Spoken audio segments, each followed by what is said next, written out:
Hello everyone, welcome back to my channel. तो किसी भी एग्जाम में अच्छे से परफॉर्म करने के लिए टेस्ट सीरीज काफी इम्पोर्टेंट होता है। लेकिन टेस्ट सीरीज को हमको अपने प्रिपरेशन के कौन से स्टेज में लेना है तो कहाँ से ले और उसको कैसे फिर एनालिसिस करे, मतलब पूरा चीज को कैसे यूटिलाइज किया जाए, इन सब चीजों को लेके स्टूडेंट्स में काफी कंफ्यूजन होता है। और कुछ ऐसे कमेंट्स आए थे कि टेस्ट सीरीज के ऊपर वीडियोस बनाने के लिए, तो अभी मैं इन सब चीजों के बारे में ही बात करने वाली हूँ। तो सबसे पहले बात करते हैं कि टेस्ट सीरीज क्यों इम्पोर्टेंट है। तो देखो, सबसे पहले हम लोग एक चैप्टर को पढ़ते हैं, फिर उस चैप्टर के थोड़े बहुत एग्जाम्पल्स प्रैक्टिस करते हैं। और अगर आपने किसी कोचिंग या फिर कोर्स ज्वाइन करके रखा है तो वहाँ पे जो सारे असाइनमेंट्स दिया जाता है वो हम सॉल्व करते हैं।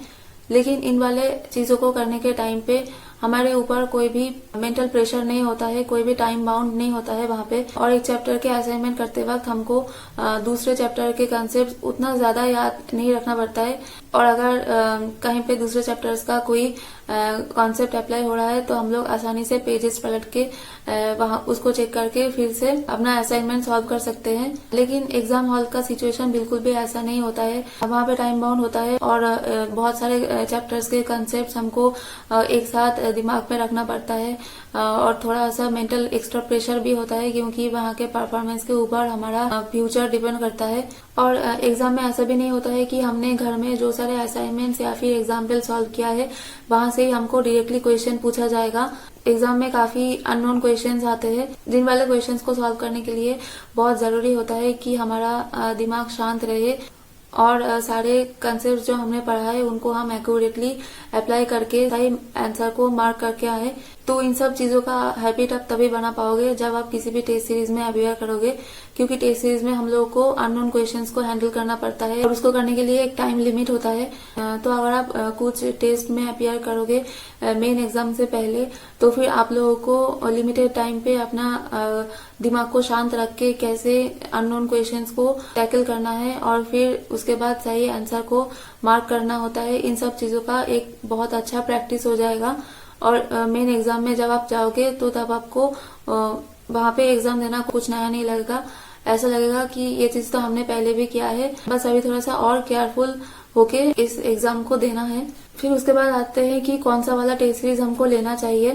तो देखो, आप जिस भी एग्जाम के लिए प्रिपेयर कर रहे हो आप उसी के ही टेस्ट सीरीज लो। मतलब अगर आप जैम के लिए प्रिपेयर कर रहे हो तो जैम के टेस्ट सीरीज लो, या फिर अगर आप नेट के लिए प्रिपेयर कर रहे हो तो नेट का लो, गेट के लिए प्रिपेयर कर रहे हो तो गेट का टेस्ट सीरीज खरीदो। मतलब ऐसा मत करना कि मानो कि आप गेट का एग्जाम दे रहे हो तो आपने सोचा कि चलो थोड़े नेट का एग्जाम प्रैक्टिस कर लेते हैं, या फिर आप नेट का एग्जाम देने वाले हो और आपने सोचा कि गेट का भी टेस्ट सीरीज खरीद लेते हैं, इससे हमारा प्रैक्टिस हो जाएगा।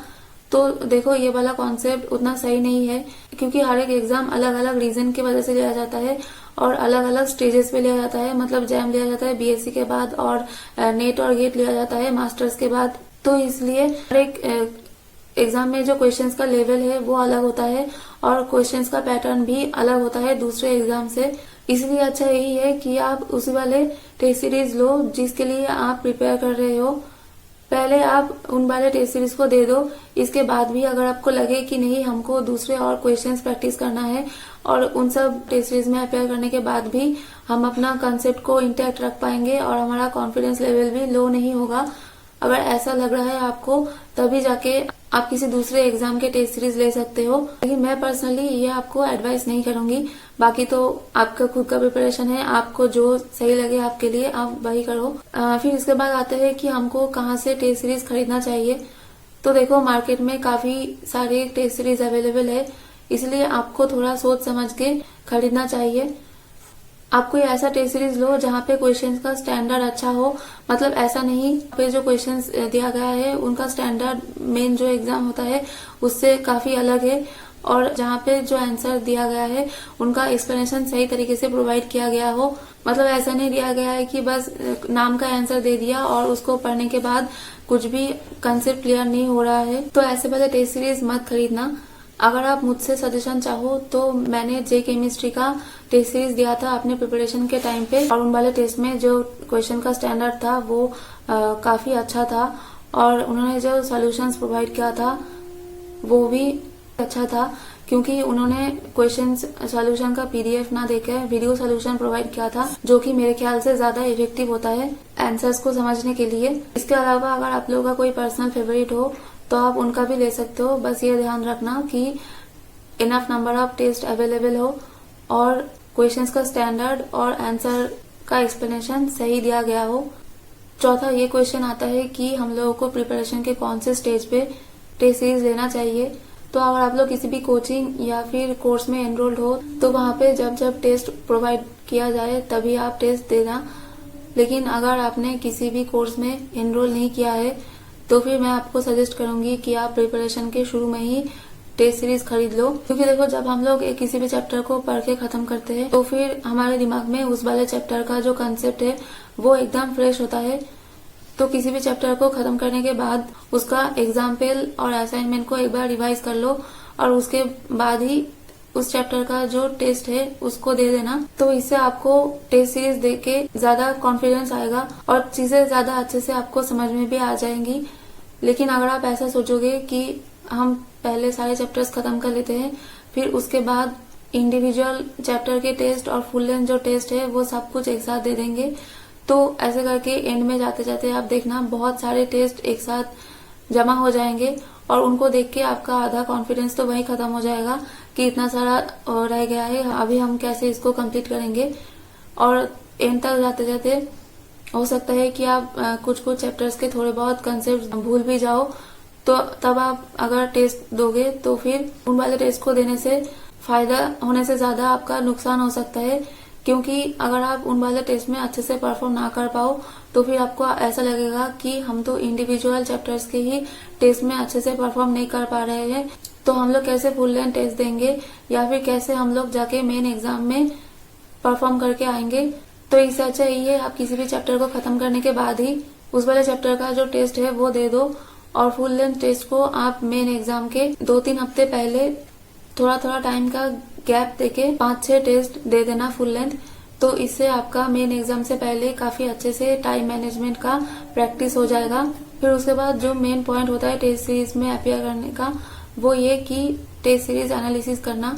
कुछ स्टूडेंट्स ऐसे करते हैं कि उन लोगों ने बस टेस्ट सीरीज में टेस्ट दे दिया और उसमें अपना स्कोर देख लिया, फिर उसको बंद कर दिया, मतलब दोबारा से खोल के देखा भी नहीं कि वहां पे उन लोगों ने कहाँ कहाँ गलतियां किया था या फिर कौन से वाले क्वेश्चंस का आंसर वो लोग क्यों नहीं कर पाए। अगर आप भी ऐसा कर रहे हो तो देखो, ऐसे करने से टेस्ट सीरीज देने का कोई भी फायदा नहीं रह जाता है। टेस्ट सीरीज देने के बाद ये वाली चीजें जरूर से देखो कि आपने कहाँ कहाँ गलतियां किया है या फिर कौन से वाले क्वेश्चन को आप किस वजह से अटेम्प्ट नहीं कर पाए और जो वाले गलतियां आपने किया है उन वाले गलतियों का आपने क्यों किया है। इन सब चीजों को एनालिसिस करना बहुत ही जरूरी होता है। इन वाले गलतियों का एनालाइज करो और फिर उनको एक पेज में नोट डाउन करो कि हम ऐसे वाले क्वेश्चन में इन जगहों पे गलतियां करते हैं। मानो कि आपने ऑर्गेनिक का एक टेस्ट दिया है, कहीं पे कार्बन काउंट करने में गलती कर दी, तो फिर आप एक पेज में जाके लिखो कि हम ऑर्गेनिक में कार्बन को काउंट करने में गलती करते हैं। ऐसे ही अगर आपने फिजिकल में मानो किसी भी क्वेश्चन में यूनिट में थोड़ा गलती कर दिया था तो उसको भी नोट डाउन करो कि हम फिजिकल के न्यूमेरिकल सॉल्व करने के समय यूनिट में ध्यान नहीं देते हैं। ऐसे करके इनऑर्गेनिक, ऑर्गेनिक, फिजिकल का अलग अलग पेजेस पे उन वाले टेस्ट में जो गलतियां आपने किया है उनको नोट डाउन करके रखो और आगे के आप जो टेस्ट दोगे उनसे पहले उन वाले गलतियों को एक बार देख लेना कि हम ये वाले गलतियां करते हैं, तो फिर उस एग्जाम में आप वो वाले गलतियों को अवॉइड करना। चाहे आप कुछ नया गलती कर दो, लेकिन ऐसा मत करना कि पुराने वाले गलतियों को आप रिपीट कर रहे हो। और ऐसे ही अगर आप हर एक टेस्ट में अपना गलतियों को नोट डाउन करते हुए चलोगे और नेक्स्ट एग्जाम में प्रीवियस एग्जाम का गलतियों को आप रिपीट नहीं करोगे तो फिर मेन एग्जाम आते आते आपकी एक्यूरेसी लेवल काफी हाई हो जाएगी। और टेस्ट सीरीज में आप जिन वाले क्वेश्चंस को गलत किया था या फिर जिन वाले क्वेश्चन को आप अटेम्प्ट नहीं कर पाए उनको आप अलग से नोट करो। मतलब अगर आपने थर्मोडायनामिक्स के टेस्ट में कोई भी क्वेश्चन को गलत किया है या फिर अटेम्प्ट नहीं कर पाए तो आप उन वाले क्वेश्चन को थर्मोडायनामिक्स का जो नोट आपने बनाया है उसी में ही एंड में आप लिख लो और फिर जब आप आगे थर्मोडायनामिक्स को रिवाइज करोगे तो तब आप उन वाले क्वेश्चन को भी एक बार देख लेना। तो अगर मेन एग्जाम में उसी टाइप के क्वेश्चन पूछा जाए तो आप वहां पे उन क्वेश्चन को लीव नहीं करके आओगे या फिर उनको अटेम्प्ट करने में गलतियां नहीं करोगे। तो यही कुछ मेन पॉइंट्स है जहाँ पे मुझे लगता है कि स्टूडेंट्स को कंफ्यूजन आती है और वो लोग थोड़ी बहुत गलतियां करते हैं। लेकिन यहाँ पे एक और छोटा सा पॉइंट है जिसको मैं मेंशन करना चाहूंगी, वो ये कि देखो, मेन एग्जाम में हम लोगों को सीबीटी मोड में एग्जाम देना होता है और हम लोग को स्क्रीन पे एट ए टाइम बस एक ही क्वेश्चन दिखता है। तो फिर आप लोग किसी ऐसे जगह से टेस्ट सीरीज लेना जहाँ पे एग्जाम देने के वक्त आप लोगों को ऑनलाइन मोड में एग्जाम देना हो। मतलब ऐसा मत करना कि किसी कोचिंग इंस्टीट्यूट में जाके आप ऑफलाइन एग्जाम दे रहे हो, मतलब वेबमार में आप क्वेश्चन सॉल्व कर रहे हो, और जिस वाले ऐप या वेबसाइट से आप टेस्ट सीरीज दोगे वहां का इंटरफेस ऐसा होना चाहिए कि आपको स्क्रीन पे एट अ टाइम एक ही क्वेश्चन दिखे और जहाँ पे आप क्वेश्चन को स्क्रॉल करके चेंज नहीं कर सकते हैं। तो ये चीज मैं इसलिए कह रही हूँ क्योंकि मैंने जे केमिस्ट्री का टेस्ट सीरीज अपने फोन से जे केमिस्ट्री ऐप से दिया था। तो ऐप में मैं क्वेश्चंस को स्क्रॉल करके उनको चेंज करती थी। मेरा यही वाला हैबिट बन गया था कि स्क्रॉल करके क्वेश्चंस को चेंज करना है।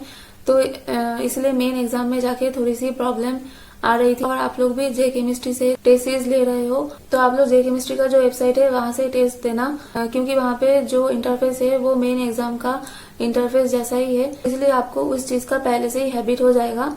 So that is it for this video. I hope कि मैंने आपका टेस्ट सीरीज के रिलेटेड जो भी क्वेरीज या कंफ्यूजन थी उनको सॉल्व कर दिया है। इससे आगे अगर आप लोगों की कोई और क्वेरी हो तो आप लोग वो कमेंट बॉक्स में बता सकते हो, या फिर आप लोग चाहे तो मुझे टेलीग्राम में मैसेज भी कर सकते हो। मैं अपना टेलीग्राम चैनल का लिंक नीचे डिस्क्रिप्शन बॉक्स में दे दूंगी। मिलते हैं अगले वीडियो में। Thanks for watching.